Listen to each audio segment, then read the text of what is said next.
Selamat pagi Bapak dan Ibu, para devosan kerahiman ilahi.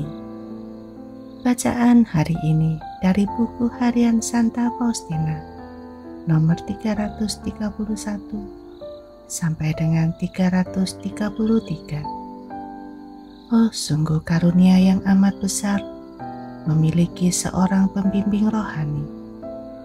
Orang dapat maju dalam keutamaan dengan lebih pesat. Ia dapat melihat kehendak Allah dengan lebih jelas, memenuhinya dengan lebih setia, dan dapat menempuh jalan yang aman dan bebas dari bahaya. Pembimbing rohani tahu bagaimana menghindari batu-batu yang dapat menghancurkan. Memang agak lambat Tuhan memberi rahmat ini kepadaku, tetapi aku sangat bersuka cita karenanya, sebab aku menyadari bagaimana Allah mencondongkan kehendaknya kepada keinginan-keinginan pembimbing rohaniku. Aku hanya akan menyebut satu kejadian di antara ribuan kejadian yang telah terjadi atas diriku. Seperti biasanya, pada suatu petang, aku mohon kepada Tuhan Yesus untuk memberiku butir-butir renungan untuk keesokan harinya. Aku menerima jawaban, renungkanlah Nabi Yunus dan perutusannya. Aku bersyukur kepada Tuhan, tetapi aku mulai berpikir dalam hatiku, betapa berbedanya topik itu dari topik-topik yang lain. Tetapi dengan segenap jiwaku, aku berusaha merenungkannya, dan aku mengenali diriku sendiri dalam pribadi sang nabi. Dalam arti bahwa seringkali aku juga berusaha mencari dalih terhadap Tuhan dengan mengatakan bahwa orang lain akan melaksanakan kehendak kudus-Nya dengan lebih baik daripada aku. Dan aku tidak memahami bahwa Allah dapat melakukan segala sesuatu, dan bahwa kemahakuasaannya akan lebih nyata kalau alatnya lebih sederhana. Allah menjelaskan hal ini kepadaku dengan cara sebagai berikut. Petang itu ada pengakuan dosa komunitas. Kepada pembimbing rohani jiwaku, aku membeberkan ketakutan yang mencekam aku karena misi yang aku terima. Dan untuk misi itu Allah menggunakan aku, alat yang sama sekali kurang memadai. Ketika mendengar hal itu, Bapak rohaniku menjawab bahwa mau atau tidak, kita harus melaksanakan kehendak Allah.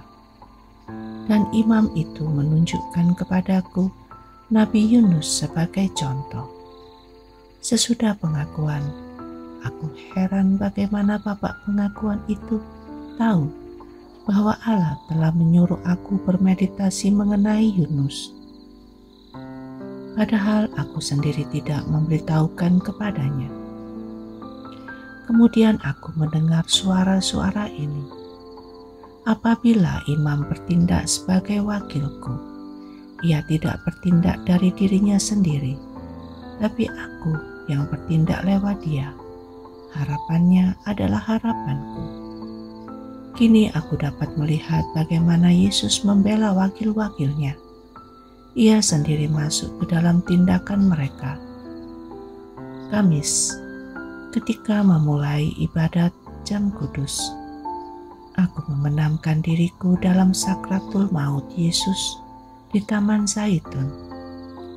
Maka aku mendengar suatu suara dalam jiwaku. Renungkanlah misteri inkarnasi. Dan tiba-tiba bayi Yesus tampak di hadapanku, bersinar-sinar, memancarkan keindahan. Ia memberitahukan kepadaku betapa Allah sangat berkenan akan kesederhanaan dalam suatu jiwa. Meskipun keagunganku melampaui segala pengertian, aku menyatukan diriku hanya dengan mereka yang kecil. aku menuntut darimu semangat seorang anak. Kini aku melihat dengan jelas bagaimana Allah bertindak lewat Bapa pengakuan dan betapa setianya Allah memegang janji-janjinya. Dia pekan yang lalu, Bapa pengakuanku menyuruh aku merenungkan sifat rohani seorang anak. Mula-mula sedikit sulit, tetapi Bapa pengakuanku tanpa memperdulikan kesulitan-kesulitanku menyuruh aku terus merenungkan sifat rohani seorang anak. Secara praktis, sifat seorang anak katanya nampak sebagai berikut. Seorang anak tidak mencemaskan masa lampau ataupun masa depan. Ia asik menggunakan waktu yang sekarang ada.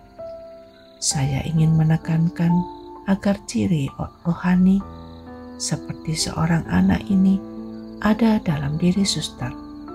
Saya sangat menekankannya. Yesus, Engkau andalanku.